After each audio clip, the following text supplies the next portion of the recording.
Are you tired of seeing finance teams swell in size but add no tangible value? In huge finance teams, politics can overshadow the real value and headcounts multiply without much direction. Yet, true success isn't about bigger numbers, it's about clarity and purposeful alignment. Picture a finance function that fits your business perfectly and delivers results without the chaos.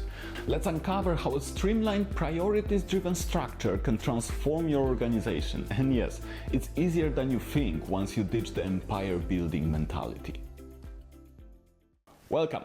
Today we are tackling a big challenge in finance, crafting a lean, effective org structure that genuinely aligns with your company's goals rather than just piling on staff and hoping for the best. Way too often, leaders in large corporations assume that more people automatically fix all the problems, only to create an empire that bleeds efficiency. In this session, we'll pinpoint the key pitfalls of under- and overstaffing, misalignments with strategy, and role overlap, and discover practical steps to build a structure that really works, even when resources are limited. This video addresses the first of the three key areas of the people in the foundations of the Phoenix Financial Framework: organizational structure and staffing. If you don't have it yet, in the description of the video you will find a link to the Phoenix Finance Health Assessment Toolkit that helps you understand where your finance team stands in terms of the maturity and health. Click on the link below and you will be able to download it for free. In massive corporate environments, setting up the right financial structure is trickier than it sounds.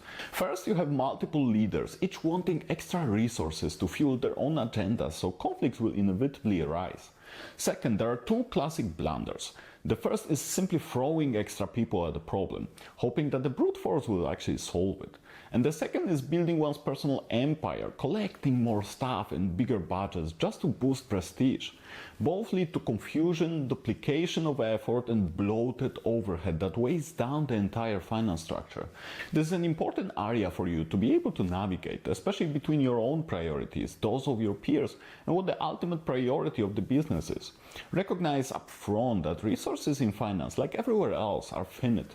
So you must be selective. The roles you do add should align precisely with your larger strategic objectives. To know which roles matter most, mirror the organization's main focus.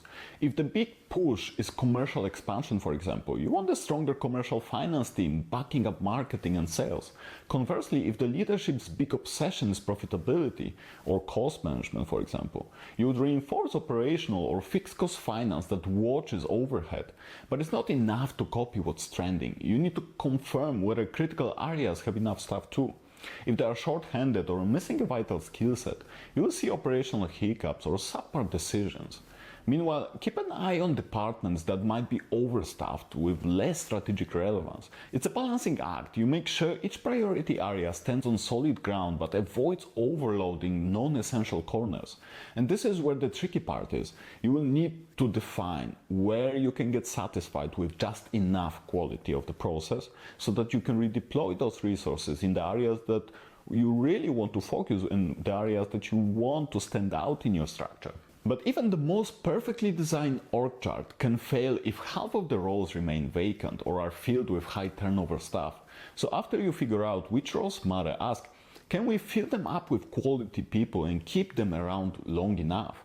If you can, it is time to evaluate your hiring pitch, your job adverts, and direct involvement in the recruitment pipeline.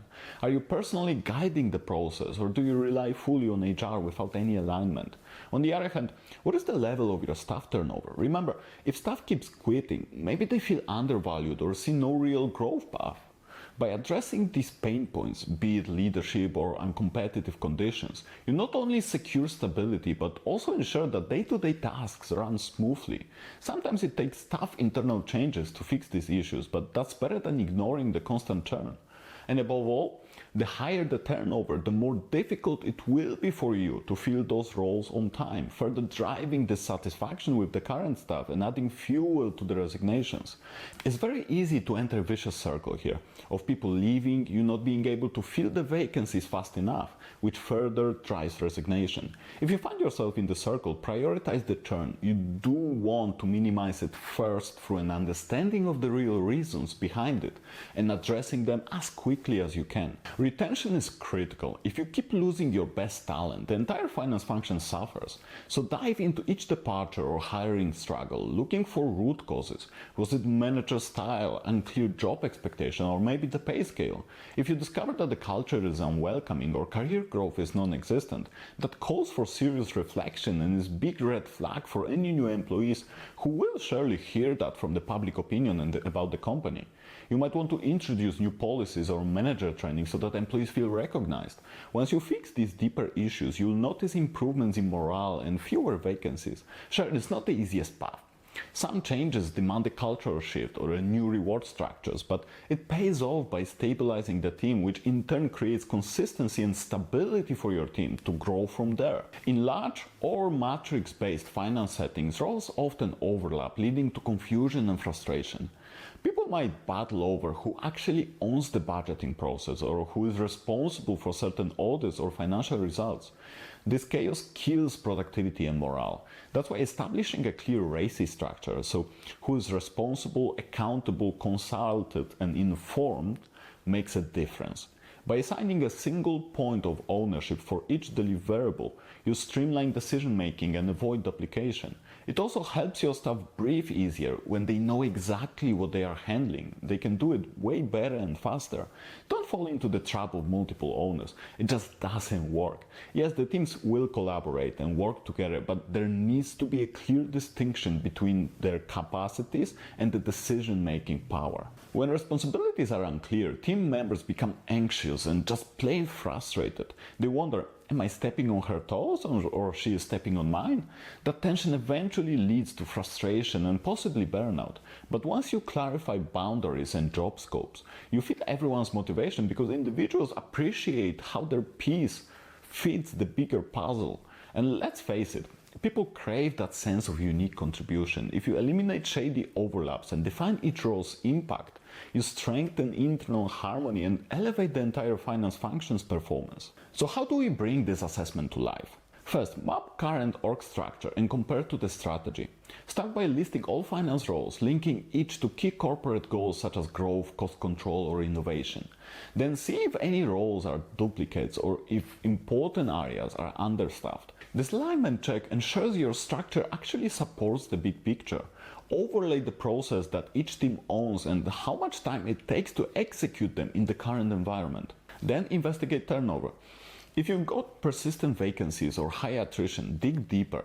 Ask employees who left or current staff on the fence why that is. Maybe it's leadership, vague roles, or poor compensation. Or maybe the team culture is toxic. Fixing the real causes stabilizes your structure long term.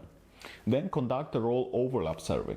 Invite your team to voice where confusion exists. Run a short poll or hold small group chats to identify tasks that multiple people claim the ownership of. Then assign each process a single ultimate owner using a RACI model. Focus on clarity and ownership. Finally, whenever you change the structure or refine the scope, communicate it clearly. Make it super explicit who handles what. That step builds accountability, calms the team down, and ensures that no one feels overshadowed or in the dark. In short, designing the optimal finance structure means more than just throwing people at the problem. It demands that you map your roles to top priorities, then carefully staff and retain individuals in positions that actually drive the strategic results. By checking vacancies, clarifying responsibilities, and eliminating any political empire building, you ensure that your function remains agile, not bloated. Such clarity doesn't just streamline daily tasks, it also lifts the morale and efficiency of everyone involved. So, thank you for sticking around here. Take a look at your org chart. Ask yourself if each box truly aligns with your goals and never hesitate to refine. When you cut out overlaps and stay authentic to the company vision, your finance team works in unison, not in chaos. So go ahead, implement those changes and watch your finance function thrive.